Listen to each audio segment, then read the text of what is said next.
Super നെട്ടി. തലമുറയിൽ ഞങ്ങൾക്ക് അത്രയ്ക്ക് നന്നായിട്ട് തോന്നിയില്ല. കളർ കാണുന്നത് തന്നെയാണ് താല്പര്യം. ഒന്നും പറയാനില്ല, നന്നായില്ല, അത്രേ ഉള്ളൂ.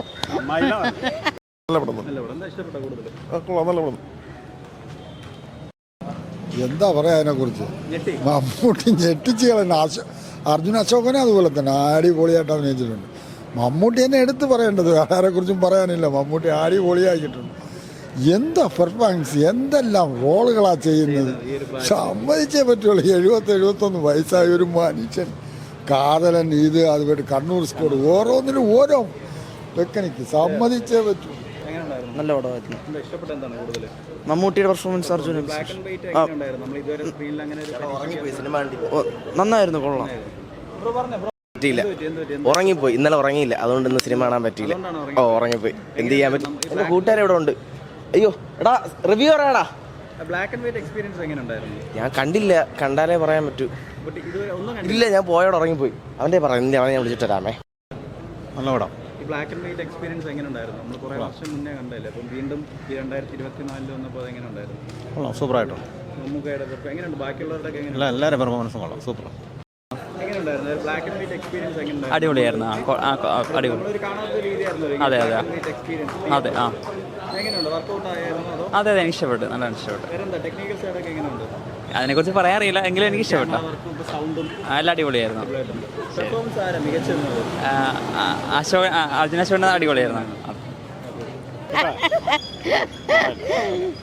മമ്മൂട്ടിയുടെ പെർഫോമൻസ് എങ്ങനെയുണ്ട്? പെർഫോമൻസ് ഒന്നും തിരക്കലില്ല, പക്ഷെ അങ്ങോട്ട് ഞങ്ങൾക്ക് പറ്റിയില്ല. പേടിച്ചായിരുന്നോ? പേടിച്ചിട്ടൊന്നുമില്ല, എന്നാലും ഒരു ഇത് ഇത്രേ ഉള്ളൂ. എങ്ങനെയുണ്ട് മൂവി? കുഴപ്പമില്ല, നല്ലോണം പേടിച്ചു. നല്ലോണം പേടിച്ചു. മമ്മൂട്ടി എങ്ങനെ കണ്ടാണോ പേടിച്ചത്? അതെ. ഇവിടെ എങ്ങനെയുണ്ട്? എന്താ പറയാനുള്ളത്? വിഷ്വൽ എക്സ്പീരിയൻസ് നല്ലതായിരുന്നു, പക്ഷേ എനിക്കത്ര എൻഗേജിങ് ആയിട്ടല്ല തോന്നിയത്. 2-3 ആളുകളെ തന്നെ കണ്ടിരിക്കുന്നതിൻ്റെ ഒരു വിരസതയുണ്ട്, അതുണ്ടായിരുന്നു. പിന്നെ അങ്ങനെ ഇൻട്രസ്റ്റിംഗ് ആയിട്ട് ഉള്ള വിഷ്വൽസ് നല്ലതായിരുന്നു, പക്ഷെ അത് നമ്മൾ ഈ കളർ മാത്രം കണ്ട് ശീലമുള്ളവരായതുകൊണ്ട് അതിൻ്റെ ഒരു പ്രശ്നം ഉണ്ടായിരുന്നു, അത്രേ ഉള്ളൂ. Thank you. ബ്ലാക്ക് ആൻഡ് വൈറ്റിൻ്റെ പ്രശ്നമല്ല, if there are many things are happening, അത് നല്ലതായിരുന്നു. ഇത് പിന്നെ മൂഡിൻ്റെ ആയിരിക്കും, ഓരോരുത്തർക്ക് ഓരോ സമയത്ത് ഓരോ മൂഡാണ്. പേടിച്ചൊന്നുമില്ല. പേടിപ്പിക്കാനുള്ളത്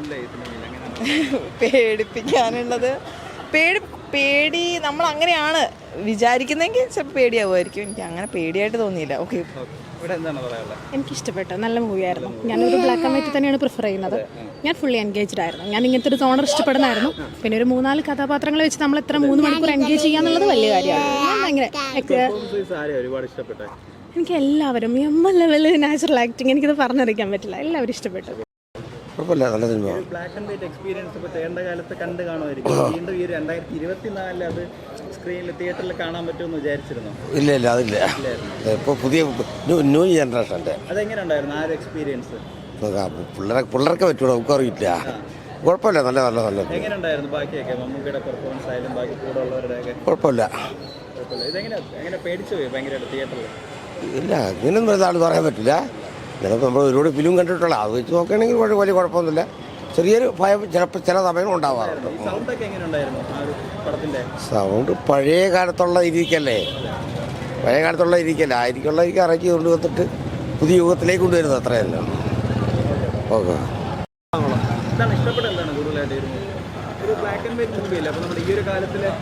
അതെ അല്ല, നല്ല പടമായിരുന്നു. നമുക്ക് പെട്ടെന്ന് എന്താ പറയാ, ഒരു വെറൈറ്റി. അതെ ഉണ്ടായിരുന്നു. അത് കണ്ടാൽ തന്നെ അറിയാം. അടിപൊളി എല്ലാവരും, അർജുൻ അശോകനായാലും സിദ്ധാർത്ഥ ആയാലും അർജുൻ അശോകനായാലും മമ്മൂട്ടി എല്ലാവരും അടിപൊളിയായിരുന്നു. സൂപ്പർ. നെട്ടി. അവരുടെ ബാക്കി ഉറങ്ങിപ്പോയി കേട്ടോ. ഉറങ്ങിപ്പോയെന്ന് പറഞ്ഞാൽ പിന്നെ എന്തിനും അവിടെ പൊളി എന്ന് പറഞ്ഞാൽ പൊളി സെറ്റ്.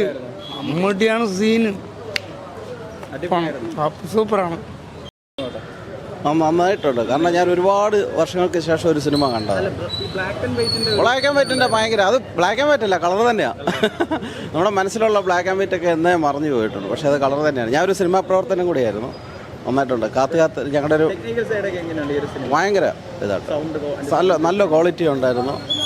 എന്താന്ന് പറഞ്ഞറിയിക്കാൻ പറ്റാത്തത്ര നല്ലതായിട്ട് മമ്മൂക്കയുടെ ഒരു പെർഫോമൻസ് ഭയങ്കര എന്ന് പറഞ്ഞു കഴിഞ്ഞാൽ നമുക്ക് പറഞ്ഞറിയിക്കാൻ പറ്റാത്തത്രയേ ഉണ്ട് മമ്മൂട്ടിയുടെ പെർഫോമൻസ്. കാരണം ഒരു ഏറ്റവും വലിയ ഉയരങ്ങളിലേക്ക് പോയിട്ടുണ്ട് ആ സിനിമ. അത് നല്ലൊരു ചിത്രം സമ്മാനിച്ചത് നന്ദിയുണ്ട്. ഓക്കെ. എക്സ്പീരിയൻസ് എങ്ങനെ ഉണ്ടായിരുന്നു? നമ്മൾ പണ്ട് കാലം എല്ലാവരും കണ്ടതായിരിക്കും, പക്ഷേ ഈ ഒരു തലമുറയിലുള്ളവർക്ക് ഈ ഒരു തലമുറയിൽ ഞങ്ങൾക്ക് അത്രയ്ക്ക് നന്നായിട്ട് തോന്നിയില്ല. കളർ കാണുന്നത് തന്നെയാണ് താല്പര്യം. കാരണം ബ്ലാക്ക് ആൻഡ് വൈറ്റ് ഒക്കെ ഔട്ടാണ്. സിനിമ ബ്ലാക്ക് ആൻഡ് വൈറ്റ് ആണ് ഡിമാൻഡ് ചെയ്യുന്നത്. അല്ല, കുറച്ച് കളറായിരുന്നെങ്കിൽ കുറച്ചുകൂടെ കളർഫുള്ളായിട്ട് കാണാമായിരുന്നു. ഇതിപ്പോൾ ബ്ലാക്ക് ആൻഡ് വൈറ്റ് ആയതുകൊണ്ട് ഒട്ടും ഒരു പിന്നെ ഇതൊരു എന്താ പറയുക, പുതിയ തലമുറയ്ക്ക് ഇഷ്ടപ്പെടുമായിരിക്കും. നമുക്ക് അത്രയും ഇഷ്ടപ്പെട്ടില്ല എന്നാണ്. ഇവിടെ എന്താണ് പറയാനുള്ളത്? എനിക്കൊന്നും പറയാനില്ല, നന്നായില്ല, അത്രേ ഉള്ളൂ.